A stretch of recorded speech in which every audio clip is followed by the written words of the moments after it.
পাঠ করছি হুমায়ুন আহমেদের ভয় বইটি থেকে প্রথম গল্প চোখ। শুরু হচ্ছে চোখ। ভোর 6টায় কেউ কলিং বেল টিপতে থাকলে মেজাজ বিগড়ে যাবার কথা। মিসির আলির মেজাজ তেমন বিগড়াল না। ভোর 10টা পর্যন্ত কেন জানি তার মেজাজ ভালো থাকে, 10টা থেকে খারাপ হতে থাকে। চূড়ান্ত রকমের খারাপ হয় 2টোর দিকে, তারপর আবার ভালো হতে থাকে। সন্ধ্যার দিকে অসম্ভব ভালো থাকে, তারপর আবার খারাপ হতে থাকে। ব্যাপারটা শুধু তার বেলায় ঘটে না, সবার বেলায় ঘটে তা তিনি জানেন না। প্রায় ভাবেন একে ওকে জিজ্ঞেস করবেন, শেষ পর্যন্ত করা হয়ে ওঠে না।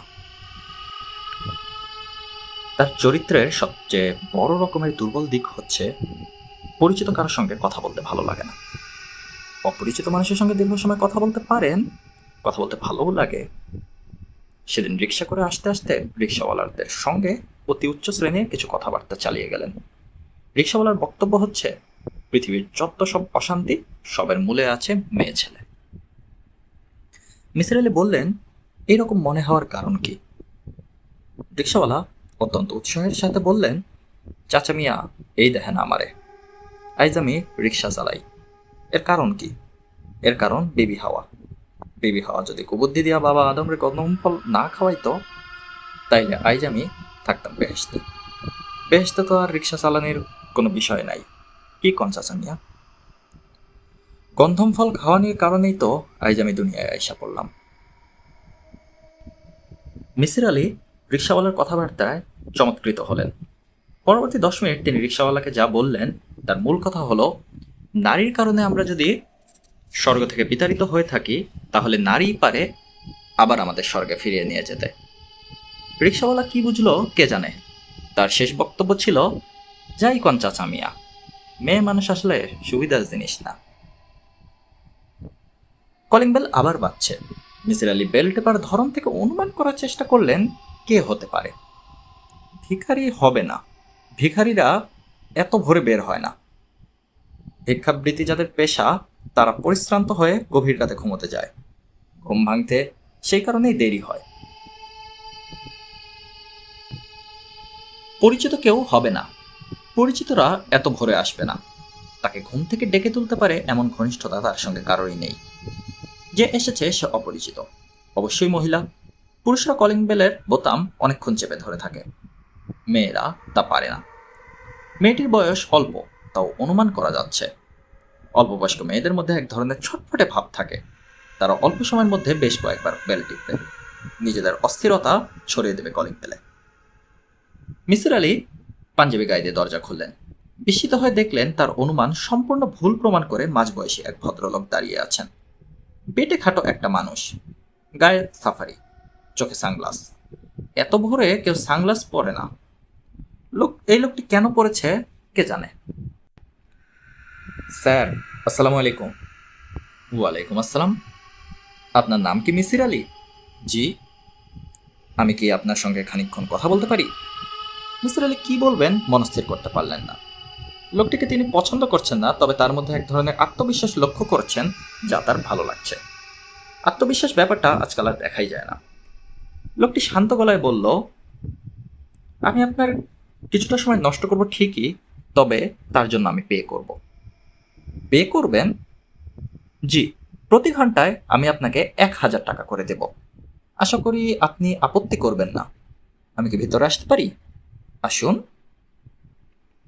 লোকটি ভিতরে ঢুকতে ঢুকতে বলল, মনে হচ্ছে আপনার এখনো হাত মুখ ধোয়া হয়নি। আপনি হাত মুখ ধুয়ে আসুন, আমি অপেক্ষা করছি। মিসির আলি বললেন, ঘন্টা হিসেবে আপনি যে আমাকে টাকা দিবেন, সেই হিসেব কি এখন থেকে শুরু করতে হবে, নাকি হাত মুখ ধুয়ে আপনার সামনে বসার পর থেকে শুরু হবে? লোকটা খানিকটা অপ্রস্তুত হয়ে বলল, টাকার কথায় কি আপনি রাগ করেছেন? রাগ করিনি, মজা পেয়েছি। চা খাবেন? খেতে পারি, দুধ ছাড়া। মিসির আলি স্বাভাবিক ভঙ্গিতে বললেন, এক কাজ করুন, রান্নাঘরে চলে যান, কেটলি বসিয়ে দিন, 2 কাপ বানান, আমাকেও 1 কাপ দিবেন। ভদ্রলোক হতভম্ব হয়ে তাকিয়ে রইলেন। মিসির আলি হাসি মুখে বললেন, আমাকে ঘন্টা হিসেবে পে করবেন বলে যেভাবে হকচকিয়ে দিয়েছেন, আমিও ঠিক একইভাবে আপনাকে হকচকিয়ে দিলাম। বসুন, চা বানাতে হবে না। 7টার সময় রাস্তার ওপাশে রেস্টুরেন্ট থেকে আমার জন্য চা নাস্তা আসে, তখন আপনার জন্য চা আনিয়ে দেব। Thank you sir. আপনি কথা বলার সময় বারবার বাঁ দিকে ঘুরছেন। আমার মনে হচ্ছে আপনার বাঁ চোখটা নষ্ট। এই জন্যই কি কালো চশমা পরে আছেন? ভদ্রলোক সহজ গলায় বললেন, জি, আমার বাঁ চোখটা পাথরের। ভদ্রলোক সোফার এক কোণে বসলেন। মিসির আলি লক্ষ্য করলেন লোকটি যে সিঁড়ি দ্বারা সোজা করে বসে আছে। চাকরির ইন্টারভিউ দিতে আসলে ক্যান্ডিডেটরা যে ভঙ্গিতে চেয়ারে বসে, অবিকল সেই ভঙ্গি। মিসির আলি বললেন, আজকের খবরের কাগজ এখনো আসেনি, গতদিনের কাগজ দিতে পারি যদি আপনি চোখ বোলাতে চান। আমি খবরের কাগজ পড়ি না, একা একা বসে থেকে আমার অভ্যেস আছে। আমার জন্য আপনাকে ব্যস্ত হতে হবে না। শুরুতে টাকা দেওয়ার কথা বলে যদি আপনাকে আহত করে থাকি, তার জন্য ক্ষমা প্রার্থনা করছি, লোকটি বলল। মিসির আলি টুথব্রাশ সাথে বাথরুমে ঢুকে গেলেন। লোকটিকে তার বেশ ইন্টারেস্টিং বলে মনে হচ্ছে, তবে কোনো গুরুতর সমস্যা নিয়ে এসেছে বলে মনে হয় না। আজকাল অকারণেই কিছু লোকজন এসে তাকে বিরক্ত করা শুরু করেছে। মাসখানেক আগে একজন এসেছিল ভূত বিশারদ। সে নাকি গবেষণাধর্মী একটি বই লিখেছে যার নাম বাংলার ভূত। এদেশে যত ধরনের ভূত পেতনি আছে সবার নাম, আচার ব্যবহার এই বইয়ে লেখা। মেছো ভূত, গেছো ভূত, জলাভূত, শাকচুন্নি, কন্ধকাটা, কুনিভূত, কুত্তিভূত, আধিভূত, সর্বমোট 100 রকমের ভূত। মিসির আলি বিরক্ত হয়ে বলেছিলেন, ভাই আমার কাছে কেন? আমি সারা জীবন ভূত নেই এইটা প্রমাণ করতে চেষ্টা করেছি। সে লোক মহা উৎসাহী হয়ে বলল, কোন কোন ভূত নেই বলে প্রমাণ করেছেন এইটা কাইন্ডলি বলুন। আমার কাছে ক্যাসেট প্লেয়ার আছে, আমি টেপ করে নেব। সানগ্লাস পরা বেটেল ভদ্রলোক সেই পদের কোনো লোক কিনা কে জানে। তোয়ালে দিয়ে মুখ মুছতে মুছতে মিসির আলি বললেন, ভাই বলুন কি ব্যাপার? প্রথমেই আমার নাম বলি, এখনও আমি আপনাকে আমার নাম বলিনি। আমার নাম রাশেদুল করিম। আমেরিকার টেক্সাস M&N বিশ্ববিদ্যালয়ের গণিত বিভাগের আমি একজন অধ্যাপক। বর্তমানে 1 বছরের স্যাবটিক্যাল লিভে দেশে এসেছি। আপনার খোঁজ কিভাবে এবং কার কাছে পেয়েছি তা কি বলবো? লোকটি বলল। তার দরকার নেই, কি জন্য আমার খোঁজ করছেন সেটা বলুন, মিসির আলি বললেন। লোকটি উত্তর দিলেন, আমি কি ধূমপান করতে পারি? সিগারেট খেতে খেতে কথা বললে আমার জন্য সুবিধা হবে। সিগারেটের ধোঁয়া এক ধরনের আড়াল সৃষ্টি করে। মিসির আলি বললেন, আপনি সিগারেট খেতে পারেন, কোনো অসুবিধা নেই। ছাই কোথায় ফেলবো? আমি কোনো অ্যাস্ট্রে দেখতে পাচ্ছি না। মেঝেতে ফেলুন, আমার গোটা বাড়িতে একটা অ্যাস্ট্রে। রাশেদুল করিম সিগারেট ধরিয়ে কথা বলা শুরু করলেন। তার গলার স্বর ভারী এবং স্পষ্ট, কথাবার্তা খুব গোছানো। কথা শুনে মনে হয় তিনি কি বলবেন তা আগেভাগেই জানেন। কোন বাক্যটির পর কোন বাক্য বলবেন তাও ঠিক করা, যেন ক্লাসের বক্তৃতা, আগে থেকে ঠিকঠাক করা। প্রবাসী বাঙালিরা এক নাগারে বাংলায় কথা বলতে পারেন না, ইনি তা পারছেন। লোকটি বলা শুরু করলেন, আমার বয়স এই নভেম্বরে 50 হবে। সম্ভবত আমাকে দেখে তা বুঝতে পারছেন না। আমার মাথার চুল সব সাদা। কলম ব্যবহার করছি গত 4 বছর থেকে। আমার স্বাস্থ্য ভালো, নিয়মিত ব্যায়াম করি। মুখের চামড়ায় এখনো ভাঁজ পড়েনি। বয়সজনিত অসুখ বিসুখ কোনোটাই আমার নেই। আমার ধারণা শারীরিক এবং মানসিক দিক থেকে আমার কর্মক্ষমতা এখনো একজন 35 বছরের যুবকের মতো। এই কথাটা বলার উদ্দেশ্য হচ্ছে আমি বিয়ে করতে যাচ্ছি। আজ আমার গায়ে হলুদ। মেয়ে পক্ষীয়রা সকাল 9টায় আসবে। আমি ঠিক 8টায় এখান থেকে যাব। 8টা পর্যন্ত কি সময় আপনি আমাকে দেবেন? দেব। ভালো কথা, এটা নিশ্চয়ই আপনার প্রথম বিবাহ না? এর আগেও আপনি বিয়ে করেছেন? মিসির আলি জিজ্ঞাসা করলেন। জি, এর আগে একবার বিয়ে করেছি। এটি আমার দ্বিতীয় বিবাহ। আমি আগেও বিয়ে করেছি, তা কি করে বললেন? লোকটি জিজ্ঞাসা করল। আজ আপনার গায়ে হলুদ তা খুব সহজভাবে বললেন দেখে অনুমান করলাম বিয়ের তীব্র উত্তেজনা আপনার মধ্যে দেখতে পাইনি, মিসির আলি বললেন। সব মানুষ তো একরকম নয়, এক একজন একরকম। উত্তেজনার ব্যাপারটি আমার মধ্যে একেবারেই নেই। প্রথমবার যখন বিয়ে করি তখনও আমার মধ্যে বিন্দুমাত্র উত্তেজনা ছিল না। সেদিনও আমি যথারীতি ক্লাসে গিয়েছি, গ্রুপ থিওরির উপর 1 ঘন্টার লেকচার দিয়েছি। ঠিক আছে, আপনি বলে যান। রাশিদুল করিম শান্ত গলায় বললেন, আপনার ভেতর একটা প্রবণতা লক্ষ্য করছি, আমাকে 8-10টা মানুষের মতো দলে ফেলে বিচার করার চেষ্টা করছেন। দয়া করে তা করবেন না। আমি 8-10 জনের মতো নই। মিসির আলি বললেন, আপনি শুরু করুন। লোকটি বলা শুরু করলেন আবারও, অঙ্কশাস্ত্রে এমএ ডিগ্রি নিয়ে আমি আমেরিকা যাই পিএইচডি করতে। এমএতে আমার রেজাল্ট ভালো ছিল না, 10-2 সেকেন্ড ক্লাস। প্রাইভেট কলেজে চাকরি খুঁজে বেড়াচ্ছি। তখন বন্ধুদের দেখা দেখি জিআরই পরীক্ষা দিয়ে ফেললাম। জিআরই পরীক্ষা কি তা আপনি জানেন? Graduate record examination. আমেরিকার ইউনিভার্সিটিতে গ্র্যাজুয়েট ক্লাসে ভর্তি হতে হলে এই পরীক্ষা দিতে হয়। আমি জানি। এই পরীক্ষায় আমি আশাতীত ভালো করে ফেললাম। আমেরিকান 3টি বিশ্ববিদ্যালয় থেকে আমার কাছে আমন্ত্রণ চলে গেলাম। পিএইচডি করলাম প্রফেসর হবলের সঙ্গে। আমার পিএইচডি ছিল গ্রুপ থিওরির একটি শাখা, নন অ্যাবেলিয়ান ফাংশনের উপর। পিএইচডির কাজ এত ভালো হলো যে আমি রাতারাতি বিখ্যাত হয়ে গেলাম। অঙ্ক নিয়ে বর্তমান কলে যারা নাড়াচাড়া করেন তারা সবাই আমার নাম জানেন। অঙ্কশাস্ত্রের একটি ফাংশন আছে যা আমার নামে পরিচিত, আর কে এক্সপোনেনশিয়াল। আর কে হচ্ছে রাশিদুল করিম। পিএইচডির পরপরই আমি মন্টানা স্টেট ইউনিভার্সিটিতে অধ্যাপনার কাজ পেয়ে গেলাম। সেই বছরই বিয়ে করলাম। মেয়েটি মন্টানা বিশ্ববিদ্যালয়ের ফাইন আর্টসের ছাত্রী, স্প্যানিশ আমেরিকান, নাম জুডি বার্নার। প্রেমের বিয়ে? মিসির আলি জিজ্ঞাসা করলেন। প্রেমের বিয়ে বলাটা ঠিক হবে না, বাছাবাছির বিয়ে বলতে পারেন। জুডি অনেক বাছাবাছির পর আমাকে পছন্দ করলো। আপনাকে পছন্দ করার কারণ কি?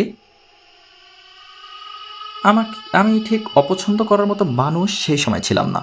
আমার একটি চোখ পাথরের ছিল না, চেহারা তেমন ভালো না হলেও দুটি সুন্দর চোখ ছিল।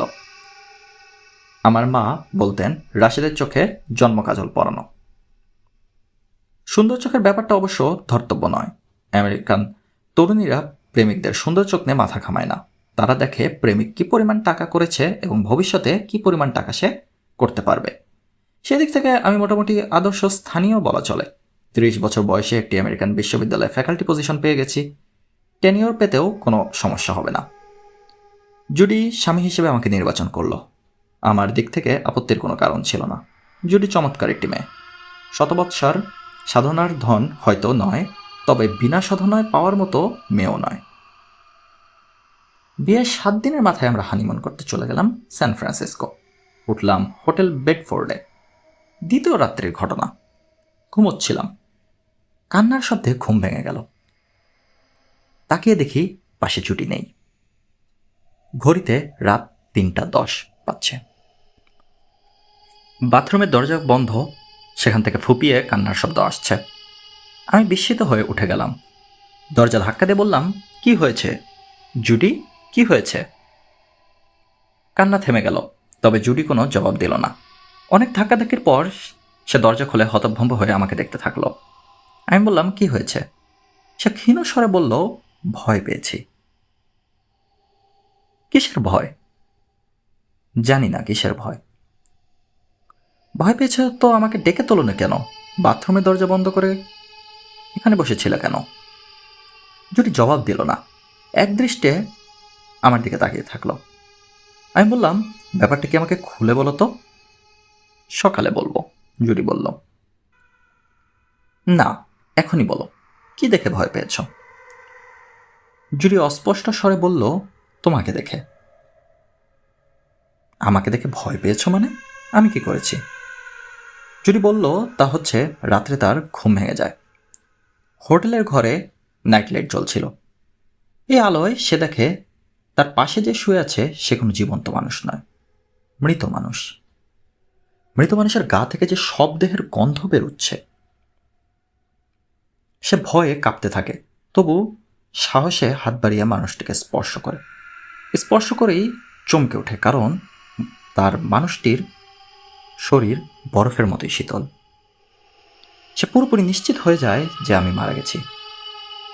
তার জন্য এটা বড় ধরনের শক হলেও সে যথেষ্ট সাহস দেখায়। টেবিল ল্যাম্প জ্বেলে দেয় এবং হোটেল ম্যানেজারকে টেলিফোন করার জন্য টেলিফোন সেটটি হাতে তুলে নেয়। ঠিক তখনই সে লক্ষ্য করে মৃতদেহের দুটি বন্ধ চোখের একটি ধীরে ধীরে খুলছে। সেই একটি মাত্র খোলা চোখ তীব্র দৃষ্টিতে তাকিয়ে আছে তার দিকে। জুরি টেলিফোন ফেলে ছুটে বাথরুমের দরজা বন্ধ করে দেয়। এই হলো ঘটনা। রাশিদুল করিম কথা শেষ করে সিগারেট ধরালেন, হাতের ঘড়ি দেখলেন। আমি বললাম, থামলেন কেন? 7টা বেজেছে। আপনি বলেছেন 7টার সময় আপনার জন্য চা আসে। আমি চায়ের জন্য অপেক্ষা করছি। চা খেয়ে শুরু করব। আমার গল্প শুনতে আপনার কেমন লাগছে? ইন্টারেস্টিং। এই গল্প কি আপনি অনেকের সঙ্গে করেছেন? আপনার গল্প বলার ধরন দেখে মনে হচ্ছে অনেকের সঙ্গে এই গল্প করেছেন, মিসির আলী বলল। আপনার অনুমান সঠিক। 6 থেকে 7 জনকে আমি বলেছি। এর মধ্যে সাইকিয়াট্রিস্ট আছেন, পুলিশের লোক আছে। মিসির আলী জিজ্ঞাসা করলেন, পুলিশের লোক কেন? গল্প শেষ করলে বুঝতে পারবেন পুলিশের লোক কি জন্য। চা এলো, চায়ের সঙ্গে পরোটা ভাজি। মিসির আলী নাস্তা করলেন। রাশিদুল করিম পরপর 2 কাপ চা খেলেন। তারপর জিজ্ঞাসা করলেন, আমি কি শুরু করব? জি, শুরু করুন। রাশিদুল করিম আবার শুরু করলেন। আমাদের হানিমুন মাত্র 3 দিন স্থায়ী হলো। জুডিকে নিয়ে পুরনো জায়গায় চলে এলাম। মনটা খুবই খারাপ। জুডির কথাবার্তা কিছুই বুঝতে পারছি না। রোজ রাতে সে ভয়ঙ্কর চিৎকার করে ওঠে, ছুটে ঘর থেকে বের হয়ে যায়। আমি যখন জেগে উঠি, তাকে সান্ত্বনা দিতে যাই, তখন এমনভাবে তাকায় যেন আমি একটা পিশাচ কিংবা মূর্তিমান শয়তান। আমার দুঃখের কোনো সীমা রইল না। সেই সময় নন অ্যাবেলিয়ান গ্রুপের ওপর একটা জটিল এবং গুরুত্বপূর্ণ কাজ করছিলাম। আমার দরকার ঠান্ডা মাথায় চিন্তা করার মতো পরিবেশ, মানসিক শান্তি। সব দূর হয়ে গেল। অবশ্যই দিনের বেলায় জুডি স্বাভাবিক। সে বদলাতে শুরু করে সূর্য ডোবার পর থেকে। আমি তাকে সাইকিয়াট্রিস্টের কাছে নিয়ে গেলাম। সাইকিয়াট্রিস্ট প্রথমে সন্দেহ করলেন সমস্যা ড্রাগজনিত। হয়তো জুডি ড্রাগে অভ্যস্ত। সেই সময় বাজারে হ্যালোসিনেটিং ড্রাগ এলএসডি প্রথম এসেছে। শিল্প সাহিত্যের লোকজন শখ করে এই ড্রাগ খাচ্ছেন, বড় গলায় বলছেন, মাইন্ড অল্টারিং ট্রিপ নিয়ে এসেছি। জুডি ফাইন আর্টসের ছাত্রী। ট্রিপ নেওয়া তার পক্ষেও অস্বাভাবিক কিছু না। দেখা গেল ড্রাগজনিত কোনো সমস্যা তার নেই। সে কখনো ড্রাগ নেয়নি। সাইকিয়াট্রিস্টরা তার শৈশবের কোনো সমস্যা ছিল কিনা তাও বের করতে চেষ্টা করলেন। লাভ হলো না। জুডি এসেছে গ্রামের কৃষক পরিবার থেকে। এ ধরনের পরিবারে তেমন কোনো সমস্যা থাকে না। তাদের জীবনযাত্রা সহজ এবং স্বাভাবিক। সাইকিয়াট্রিস্ট জুডিকে ঘুমের ওষুধ দিলেন, কড়া ডোজের। আমাকে বললেন, আপনি সম্ভবত লেখাপড়া নিয়ে থাকেন।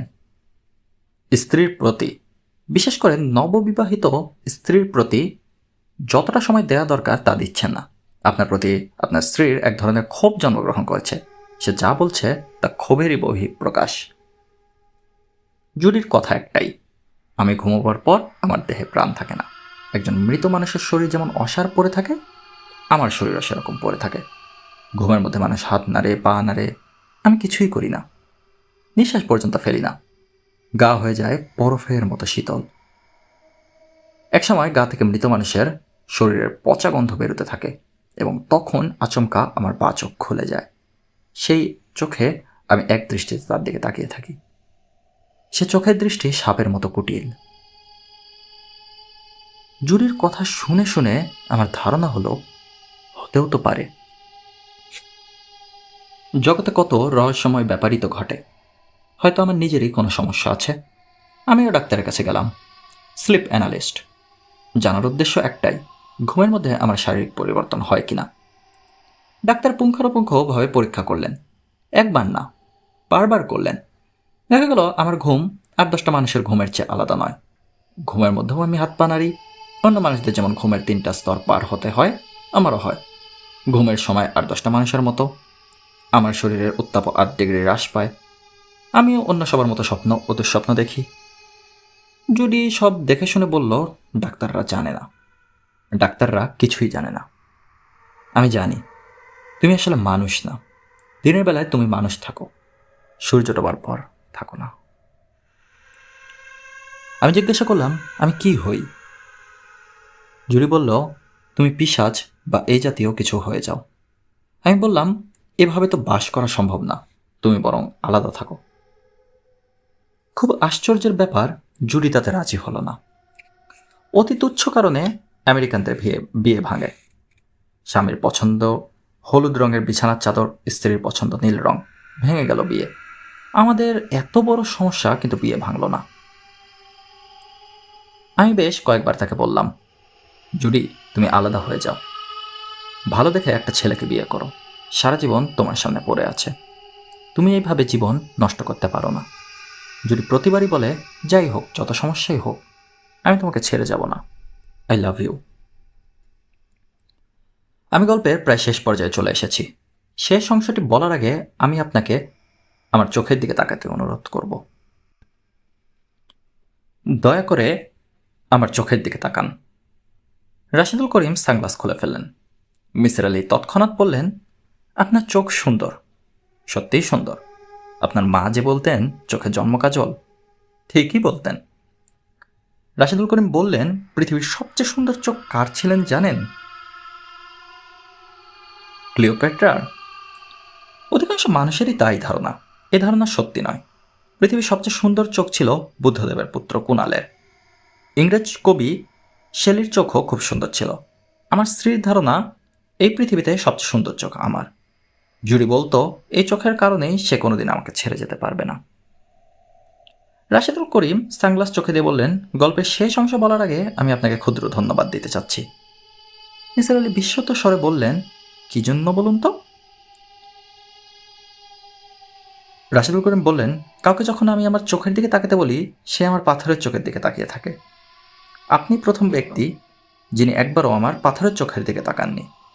আপনি আসল চোখের দিকে তাকিয়েছিলেন। So nice of you, sir.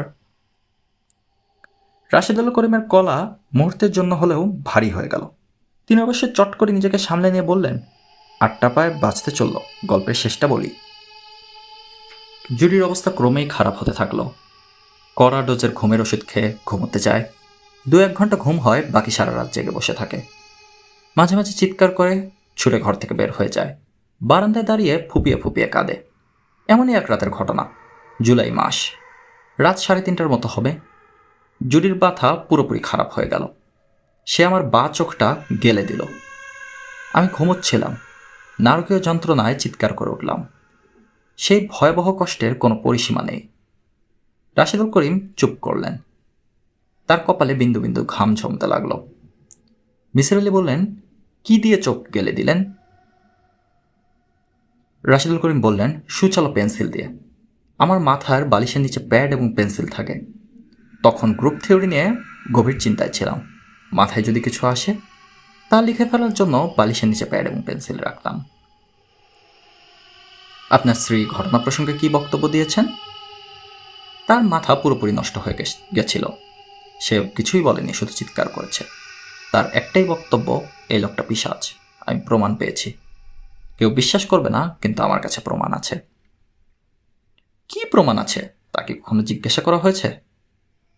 না, একজন উন্মাদকে প্রশ্ন করে বিপর্যস্ত করার কোনো মানে হয় না। তাছাড়া আমি তখন ছিলাম হাসপাতালে। আমি হাসপাতালে থাকতে থাকতেই জুডির মৃত্যু হয়। মিসির আলি জিজ্ঞাসা করলেন, স্বাভাবিক মৃত্যু? না, স্বাভাবিক মৃত্যু নয়। সে মারা যায় ঘুমের ওষুধ খেয়ে। এইটুকুই আমার গল্প। আমি আপনার কাছে একটাই অনুরোধ নিয়ে এসেছি। আপনি সমস্যাটাই বের করবেন, আমাকে সাহায্য করবেন। আমি যদি পিশাচ হই, তাও আমাকে বলবেন। এই ফাইলের ভিতর জুরির একটা স্কেচ বুক আছে। স্কেচ বুকে নানান ধরনের কমেন্টস লেখা আছে। এই কমেন্টসগুলো পড়লে জুরির মানসিক অবস্থা আঁচ করতে আপনার সুবিধা হতে পারে। 8টা বাজে, আমি তাহলে উঠি? আবার কবে আসবেন? মিসির আলি জিজ্ঞাসা করলেন। আগামীকাল ভোর 6টায়। ভালো কথা। আমার এই গল্পে কোথাও কি প্রকাশ পেয়েছে জুডিকে আমি কতটা ভালোবাসতাম? না, প্রকাশ পায়নি, মিসির আলি উত্তর দিলেন। তারপর রাশিদুল করিম বললেন, জুরির প্রতি আমার ভালোবাসা ছিল সীমাহীন। আমি এখন উঠেছি। ছিল বলছেন কেন? এখন কি নেই? ভদ্রলোক জবাব দিলেন না। রাশিদুল করিম চলে যাওয়ার পর মিসির আলি ফাইলটি খুললেন। ফাইলের শুরুতেই একটা খাম, খামের উপর মিসির আলির নাম লেখা। মিসির আলি খাম খুললেন। খামের ভিতরে ইংরেজিতে একটা চিঠি লেখা, সঙ্গে প্রায় $100 নোট 4টি। চিঠি খুবই সংক্ষিপ্ত।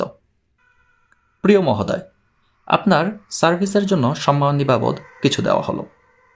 গ্রহণ করলে খুশি হব। বিনীত আর করিম। মিসির আলি স্কেচবুকের প্রতিটি পাতা সাবধানে উল্টালেন। চারকোল এবং পেন্সিলে স্কেচ আঁকা। প্রতিটি স্কেচের নিচে আঁকার তারিখ। স্কেচের বিষয়বস্তু অতি তুচ্ছ, সবই ঘরোয়া জিনিস।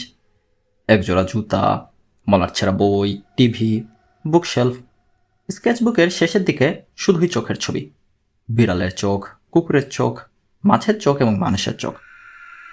মানুষের চোখের মডেল যে রাশিদুল করিম তা বলার অপেক্ষা রাখে না। না বললেও ছবির নিচের মন্তব্য থেকে বোঝা যাচ্ছে। মন্তব্যগুলি বেশ দীর্ঘ। যেমন একটি মন্তব্য: আমি খুব মন দিয়ে আমার স্বামীর চোখ লক্ষ্য করেছি। মানুষের চোখ এক এক সময় এক এক রকম থাকে। ভোরবেলার চোখ এবং দুপুরের চোখ এক না। আরেকটি জিনিস লক্ষ্য করলাম, চোখের আইরিশের ট্রান্সপারেন্সি মোডের উপর বদলায়। বিষাদগ্রস্ত মানুষের চোখ থাকে অস্বচ্ছ।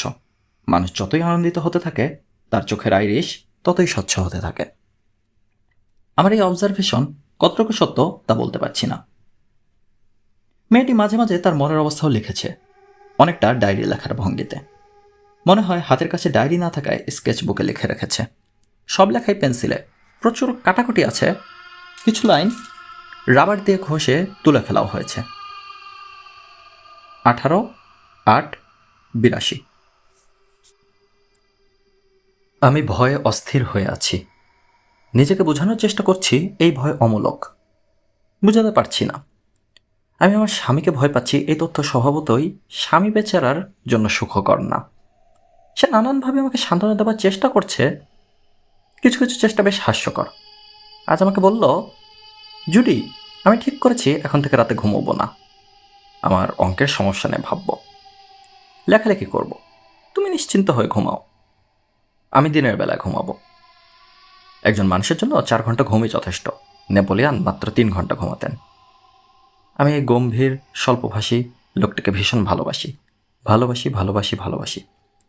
আমি চাই না আমার কোনো কারণে সে কষ্ট পাক, কিন্তু সে কষ্ট পাচ্ছে, খুব কষ্ট পাচ্ছে। হে ঈশ্বর, তুমি আমার মন শান্ত করো, আমার ভয় দূর করে দাও। 21/4/82। যে জিনিস খুব সুন্দর তা কত দ্রুত অসুন্দর হতে পারে, বিস্মিত হয়ে আমি তাই দেখছি। রাশেদের ধারণা আমি অসুস্থ। সত্যি কি অসুস্থ?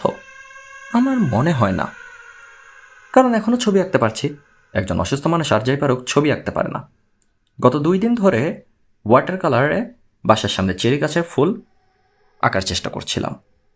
আজ সেই ফুল কাগজে বন্দি করেছি। অনেকক্ষণ ছবিটার দিকে তাকিয়ে রইলাম। ভালো হয়েছে। রাশেদ ছবি তেমন বুঝে বলে মনে হয় না। সেও মুগ্ধ হয়ে অনেকক্ষণ দেখল, তারপর বলল, আমি যখন বুড়ো হয়ে যাব, বিশ্ববিদ্যালয় থেকে অবসর নেব, তখন তুমি আমাকে ছবি আঁকা শিখিয়ে দেবে। এই কথাটি সে আজ প্রথম বলেনি, আগেও বলেছে। আন্তরিক ভঙ্গিতে বলেছে। কেউ যখন আন্তরিকভাবে কোনো কিছু বলে তখন তা টের পাওয়া যায়। আমার মনে হয় না সে কোনোদিন ছবি আঁকবে। তার মাথায় অঙ্ক ছাড়া কিছুই নেই। 21/5/82। আমি ছবি আঁকতে পারছি না। যেখানে নীল রং চড়ানো দরকার সেখানে গাঢ় হলুদ বসাচ্ছি। ডাক্তার সিরাকটিভের পরিমাণ বাড়িয়ে দিয়েছে। সারাক্ষণ মাথা ঝিম ধরে থাকে। কেন জানি খুব বমি হচ্ছে। আজ দুপুরে অনেকক্ষণ ঘুমালাম। মজার ব্যাপার হচ্ছে, সুন্দর একটা স্বপ্নও দেখে ফেললাম। সুন্দর স্বপ্ন আমি অনেকদিন দেখি না। অনেকদিন দেখি না, অনেকদিন দেখি না, অনেকদিন দেখি না। আচ্ছা, আমি কি পাগল হয়ে যাচ্ছি? শুনেছি পাগলরাই একই কথা বারবার লেখে, কারণ তাদের মাথায় একটি বাক্যই ঘুরপাক খায়। বৃহস্পতিবার কিংবা বুধবার। আজ কত তারিখ আমি জানি না। বেশ কয়েকদিন ধরেই দিন তারিখে গণ্ডগোল হচ্ছে। আজ কত তারিখ তা জানার কোনো রকম আগ্রহ বোধ করছি না। তবে মনের অবস্থা লেখার চেষ্টা করছি, যাতে পরবর্তী সময়ে কেউ আমার লেখা পড়ে বুঝবে যে মাথা খারাপ হবার সময় একজন মানুষ কী ভাবে, কী চিন্তা করে। মাথা খারাপের প্রথম লক্ষণ হচ্ছে আলো অসহ্য হওয়া। আমি এখন আলো সহ্য করতে পারি না। দিনের বেলায় দরজা জানলা বন্ধ করে রাখি। ঘর অন্ধকার বলেই প্রায় অনুমানের উপর নির্ভর করে আজকের এই লেখা লিখছি। দ্বিতীয় লক্ষণ হচ্ছে সারাক্ষণ শরীরে এক ধরনের জ্বালা অনুভব করা। মনে হয় সব কাপড় খুলে বাথটবে শুয়ে থাকতে পারলে ভালো লাগতো। আমার আগে যারা পাগল হয়েছে তারাও কি এমন হয়েছে? জানার জন্য পাবলিক লাইব্রেরিতে টেলিফোন করলাম। আমি খুব সহজভাবে বললাম, আচ্ছা, আপনাদের এখানে পাগলের লেখা কোনো বই আছে? যে মেয়েটি টেলিফোন ধরেছিল সে বিস্মিত হয়ে বলল, পাগলের লেখা বই বলতে কি বলছেন? আমি বললাম, মানসিক রোগীদের লেখা বই। মেয়েটি জিজ্ঞেস করলো, মানসিক রোগীরা বই লিখবে কেন? আমি বললাম, কেন লিখবে না, আমি তো লিখছি। বই অবশ্যই না, ডায়েরি আকারে লেখা। ও আচ্ছা, ঠিক আছে, আপনার বই আগে ছাপা হোক, ছাপা হবার পর আমরা আপনার বইয়ের এক কপি সংগ্রহ করব। আমি মনে মনে হাসলাম। মেয়েটি আমাকে উন্মাদ ভাবছে। ভাবুক, উন্মাদকে উন্মাদ ভাববে না তো কি ভাববে? রাত 2:10। আমার মা এই কিছুক্ষণ আগে টেলিফোন করলেন। দুপুর রাতে তার টেলিফোন করার বদ অভ্যাস আছে। আমার মার অনিদ্রা রোগ আছে, কাজেই তিনি মনে করেন পৃথিবীর সবাই অনিদ্রা রোগী। যাই হোক, আমি জেগেছিলাম। মা বললেন, জুডি, তুই আমার কাছে চলে আয়। আমি বললাম, না, রাশেদকে ফেলে আমি যাব না। মা বললেন, আমি তো শুনলাম ওকে নিয়েই তোর সমস্যা। আমি বললাম, ওকে নিয়ে আমার কোনো সমস্যা নেই মা। I love him, I love him, I love him. চিৎকার করছিস কেন? চিৎকার করছি না মা, টেলিফোন রাখি, কথা বলতে ভালো লাগছে না। আমি টেলিফোন নামিয়ে রাখলাম। রাশেদকে ফেলে যাবার প্রশ্নই ওঠে না। আমার ধারণা রাশেদ নিজেও অসুস্থ হয়ে পড়েছে। সেও এখন রাতে ঘুমায় না। গ্রুপ থিওরির যে সমস্যাটি নিয়ে সে ভাবছিল সেই সমস্যার সমাধান অন্য কে না কে বের করে ফেলেছে। জার্নালে ছাপা হয়েছে। সে গত পরশু ওই জার্নাল পেয়ে কুচি কুচি করে ছিঁড়েছে। শুধু তাই না, বারান্দার এক কোণে বসে ছেলে মানুষের মতো কাঁদতে শুরু করেছে। আমি সান্ত্বনা দেওয়ার জন্য তার কাছে গিয়ে চমকে উঠলাম। সে কাঁদছে ঠিকই, কিন্তু তার বাঁ চোখ দিয়ে পানি পড়ছে, ডান চোখ শুকনো। আমি তাকে কিছুই বললাম না, কিন্তু সে আমার চাহনি থেকে ব্যাপারটা বুঝে গেল। নিচু গলায় বলল, জুডি, ইদানিং এই ব্যাপারটা হচ্ছে, মাঝে মাঝে দেখছি বাঁ চোখ দিয়ে পানি পড়ে। কথাগুলো বলার সময় তাকে এত অসহায় লাগছিল, আমার ইচ্ছা করছিল তাকে জড়িয়ে ধরে বলি, আই লাভ ইউ। হে ঈশ্বর, হে পরম করুণাময় ঈশ্বর, এই ভয়াবহ সমস্যা থেকে তুমি আমাদের দুজনকে রক্ষা করো। স্কেচবুকের প্রতিটি লেখা মিসির আলি খুব বেশি তথ্য বের করতে পারলেন না, তবে গুরুত্বপূর্ণ তথ্য যা জানা গেল তা হচ্ছে, মেয়েটি তার স্বামীকে ভালোবাসে, যে ভালোবাসায় এক ধরনের সারল্য আছে। স্কেচবুকে কিছু স্প্যানিশ ভাষায় লেখা কথাবার্তাও আছে। স্প্যানিশ ভাষা না জানার কারণে তার অর্থ উদ্ধার করা সম্ভব হলো না, তবে এই লেখাগুলি যেভাবে সাজানো তাতে মনে হচ্ছে কবিতা কিংবা গান হবে। ঢাকা বিশ্ববিদ্যালয়ের মডার্ন ল্যাঙ্গুয়েজ ইনস্টিটিউটে স্কেচবুক নিয়ে গেলে ওরা পাঠোদ্ধারের ব্যবস্থা করে দেবে, তবে মিসির আলি মনে হলো তার প্রয়োজন নেই। যা জানার তিনি জেনেছেন, এর বেশি কিছু জানার নেই। রাশিদুল করিম ঠিক 6টায় এসেছেন। মনে হচ্ছে বাইরে অপেক্ষা করছিলেন। ঠিক 6টা বাজার পর কলিং বেলে হাত রেখেছেন। মিসির আলি দরজা খুলে বললেন, আসুন। রাশিদুল করিমের জন্য সামান্য বিস্ময় অপেক্ষা করছিল। তার জন্য টেবিলে দুধ ছাড়া চা। মিসির আলি বললেন, আপনি কাটায় কাটায় 6টায় আসবেন বলেন ধারণা করে চা বানিয়ে রেখেছি। লিকার করা হয়ে গিয়েছে বলে আমার ধারণা, খেয়ে দেখুন তো। রাশিদুল করিম চায়ের কাপে চুমুক দিয়ে বললেন, ধন্যবাদ। মিসির আলি নিজের কাপ হাতে নিতে নিতে বললেন, আপনাকে একটা কথা শুরুতেই বলে নেওয়া দরকার। আমি মাঝে মাঝে নিজের শখের কারণে সমস্যা নিয়ে চিন্তা করি, তার জন্য কখনো অর্থ গ্রহণ করি না। আমি যা করি তা আমার পেশা না, নেশা বলতে পারেন। আপনার ডলার আমি নিতে পারছি না। তাছাড়া অধিকাংশ সময়ই আমি সমস্যার কোনো সমাধানে পৌঁছাতে পারি না। আমার কাছে 500 পৃষ্ঠার একটি নোট বই আছে। ওই নোট বই ভর্তি এমন সব সমস্যা যার সমাধান আমি বের করতে পারিনি। আপনি কি আমার সমস্যাটা কিছু করেছেন? রাশেদ করিম জিজ্ঞাসা করল। সমস্যাটা পুরোপুরি সমাধান বের করতে পারিনি, আংশিক সমাধান আমার কাছে আছে। আমি মোটামুটিভাবে একটা হাইপোথেসিস দাঁড় করিয়েছি। সেই সম্পর্কে আমি আপনাকে বলবো। আপনি নিজে ঠিক করবেন আমার হাইপোথিসিসে কী কী ত্রুটি আছে, তখন আমরা দুজন মিলে ত্রুটিগুলো ঠিক করব। রাশিদুল করিম শুনে বললেন, ঠিক আছে, শুনি আপনার হাইপোথিসিস। আপনার স্ত্রী বলেছেন ঘুমোবার পর আপনি মৃত মানুষের মতো হয়ে যান, আপনার হাত পা নড়ে না, পাথরের মূর্তির মতো বিছানায় পড়ে থাকেন, তাই না? হ্যাঁ, তাই। স্লিপ অ্যানালিস্টরা আপনাকে পরীক্ষা করে বলেছেন আপনার ঘুম সাধারণ মানুষের ঘুমের মতোই। ঘুমের মধ্যে আপনি স্বাভাবিকভাবেই নড়াচড়া করেন। রাশিদুল করিম বললেন, জি, কয়েকবারই পরীক্ষা করা হয়েছে। মিসির আলি বললেন, আমি আমার হাইপোথিসিসে দুজনের বক্তব্যই সত্য ধরে নিচ্ছি, কিন্তু সেটা কিভাবে সম্ভব? একটি মাত্র উপায় সম্ভব। আপনি যখন বিছানায় শুয়েছিলেন তখন আপনি ঘুমাচ্ছিলেন না, জেগেছিলেন। রাশিদুল করিম বিস্মিত হয়ে বললেন, কি বলছেন আপনি? মিসির আলি বললেন, আমি গতকালও লক্ষ্য করেছি, আজও লক্ষ্য করছি, আপনার বসে থাকার মধ্যেও এক ধরনের কাঠিন্য আছে। আপনি আরাম করে বসে নেই, শির দ্বারা সোজা করে বসে আছেন। আপনার দু হাত হাঁটুর উপর রাখা। দীর্ঘ সময় চলে গেছে আপনি একবারও হাত বা পা নাড়াননি, অথচ স্বাভাবিকভাবেই আমরা হাত পা নাড়ি, কেউ কেউ পা নাচান। রাশিদুল করিম চুপ করে রইলেন। মিসির আলি বললেন, ওই রাতে আপনি বিছানায় শুয়েছেন, মূর্তির মতো শুয়েছেন, চোখ বন্ধ করে ভাবছেন আপনার অঙ্কের সমস্যা নিয়ে, গভীরভাবে ভাবছেন। মানুষ যখন কিছু গভীরভাবে ভাবে তখন এক ধরনের টেন্স স্টেটে ভাবজগতে চলে যায়। গভীরভাবে কিছু ভাবা হচ্ছে এক ধরনের মেডিটেশন। রাশিদুল করিম সাহেব, জি? অঙ্ক নিয়ে ওই ধরনের গভীর চিন্তা কি আপনি প্রায় করেন না? জি, করি। আপনি কি লক্ষ্য করেছেন এই সময়ে আশেপাশে কি ঘটছে তা আপনার খেয়াল থাকে না? জি, লক্ষ্য করেছি। আপনি নিশ্চয়ই আরও লক্ষ্য করেছেন যে এই অবস্থায় আপনি ঘন্টার পর ঘন্টা পার করে দিচ্ছেন, লক্ষ্য করেননি? রাশিদুল করিম বললেন, জি, করেছি। মিসির আলি বললেন, তাহলে আমি আমার হাইপোথিসিসে ফিরে আসি। আপনি বিছানায় শুয়ে আছেন, আপনার মাথায় অঙ্কের জটিল সমস্যা। আপনি ভাবছেন আর ভাবছেন, আপনার হাত পা নড়ছে না, নিঃশ্বাস এত ধীরে পড়ছে যে মনে হচ্ছে আপনি মৃত। রাশিদুল করিম সানগ্লাস খুলে এক দৃষ্টিতে তাকিয়ে রইলেন। মিসির আলি বললেন, ভালো কথা, আপনি কি লেফট হ্যান্ডেড পারসন? নেটা? ভদ্রলোক বিস্মিত হয়ে বললেন, হ্যাঁ, কেন বলুন তো?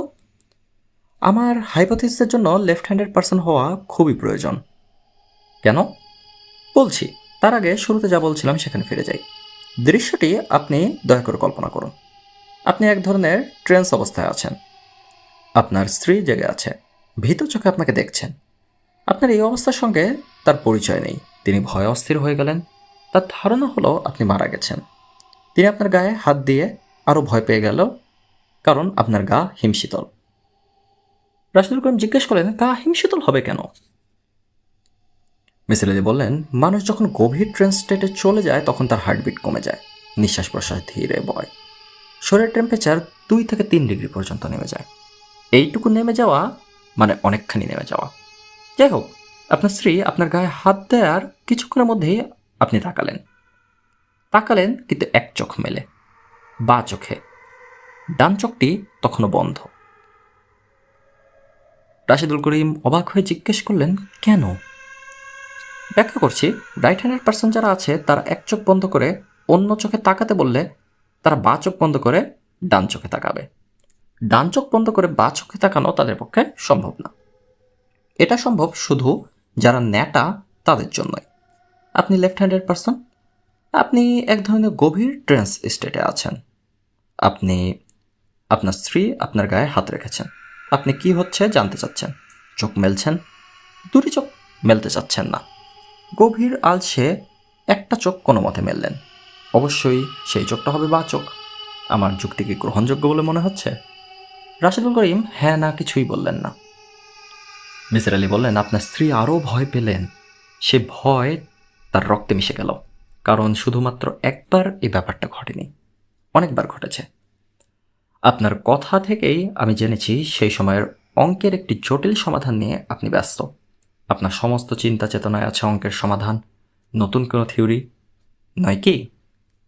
রাশিদুল করিম জবাব দিলেন, হ্যাঁ। এখন আমি আমার হাইপোথিসিসের সবচেয়ে জটিল অংশে আসছি। এটা আমার হাইপোথিসিস বলে আপনার স্ত্রী আপনার চোখ গেলে দেননি। তার পক্ষে এটা করা সম্ভব নয়। তিনি আপনার চোখের প্রেমে পড়েছিলেন। একজন শিল্পী মানুষ কখনো সুন্দর কোনো সৃষ্টি নষ্ট করতে পারেন না। তবুও যদি ধরে নিই তার মাথায় হঠাৎ রক্ত উঠে গিয়েছিল এবং তিনি ভয়াবহ কাণ্ড করেছেন, তাহলে তাকে এটা করতে হবে ঝোঁকের মাথায়, আচমকা। আপনার চোখ গেলে দেওয়া হয়েছে যে পেন্সিলে, সেই পেন্সিলটি আপনার মাথার বালিশের নিচে রাখা। যিনি ঝোঁকের মাথায় একটা কাজ করবেন তিনি এত যন্ত্রণা করে বালিশের নিচ থেকে পেন্সিল নেবেন না। হয়তোবা তিনি জানতেনও না বালিশের নিচে পেন্সিল ও নোট বই নিয়ে আপনি ঘুমান। রাশিদুল করিম বললেন, কাজটি তাহলে কে করেছে? সেই প্রসঙ্গে আসছি। আপনি কি আর এক কাপ চা নেবেন? বানিয়ে দেব? না। অ্যাক্সিডেন্টটি কীভাবে ঘটলো তা বলার আগে আপনার স্ত্রীর লেখা ডায়েরিটির প্রতি আপনার দৃষ্টি আকর্ষণ করছি। এক জায়গায় তিনি লিখেছেন আপনার বা চোখ দিয়ে পানি পড়ত। কথাটা কি সত্যি? হ্যাঁ, সত্যি। মিসেল জিজ্ঞেস করলেন, কেন পানি পড়ত? একটি চোখ কেন কাঁদত? আপনার কি ধারণা?